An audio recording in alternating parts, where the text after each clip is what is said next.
If you have a problem with feminism, Islam will fix it. If you have a problem with your wife not obeying you, Islam will fix it. Islam fixes a lot of the problems that men are currently facing. Yeah. The problems we're discussing on this show, Islam fixes all of them, right? That's the first thing about Islam.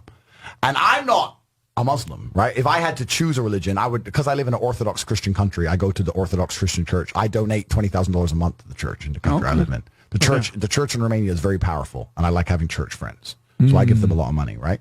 So I would guess I'm an Orthodox Christian. But if I had to bet on one religion as if I were betting on the stock market for the future, you have to bet on Islam. Because Muslims are intolerant. And I'm not saying that disrespectfully. Because if you're tolerant of everything, then you stand for nothing. Yeah. Facts. Christians are so tolerant now. You don't believe it. They have gay pastors that I'm not even anti-gay. But if the book says don't have, like, what the what do you believe in now? Right, If you're tolerant of everything, you stand for nothing. I can walk through London with a T-shirt saying Jesus is gay, and nothing will happen to me. If I did the same thing with the Islamic prophet, I'd be dead before I got to the end of the street. Boom. That's how much they believe and respect. And I respect people who stick up for what they believe in. Yeah. It's not even about me believing in it. I respect them because they believe, and they will defend. Muslims are the only people who will defend their religion. They will defend their beliefs. They refuse to be mocked. They refuse to be insulted. And I respect that about them. I respect that. That's an amazing thing about them, right?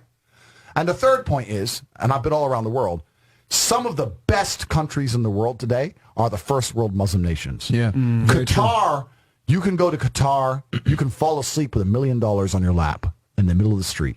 Nothing's going to happen to you. Saudi Arabia as well. You can go to Saudi, nothing will happen to you. You can go to Dubai, UAE, nothing's going to happen to you. They leave their cars parked with the keys inside. It's so safe. Yeah. Wow. Yeah. It's so safe.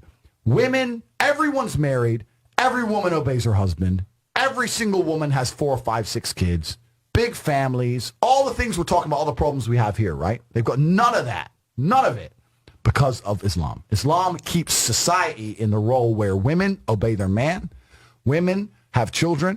Women have big families. Women are exceptionally happy to do so. Yeah. Society is functioning. Their population is growing because in most Western countries, the population is declining. Yep. Tim Cass was talking about it today. I was talking. We were Two showing people have one kid. Doesn't work. Doesn't work, right? Two people need to have 3.1 kids because people die, right? People die prematurely, blah, blah, blah, blah. Yeah. So we have population problems in the West. We have none of the population problems. Society is functioning. And that's what society is. Society starts at the smallest possible group. You have families, and families make a street, and that street makes a village, and that village makes a town, that town makes a city, and that city makes a country. So if it's broken at the very fundamental level, if its family level's broken, then it's broken the whole way up. Yep. And that's what's happened in the West. And the first world Islamic countries have none of those problems. So if you're going to talk about a belief system that fixes issues, you need to go to Islam. And I will say this that will fix everything.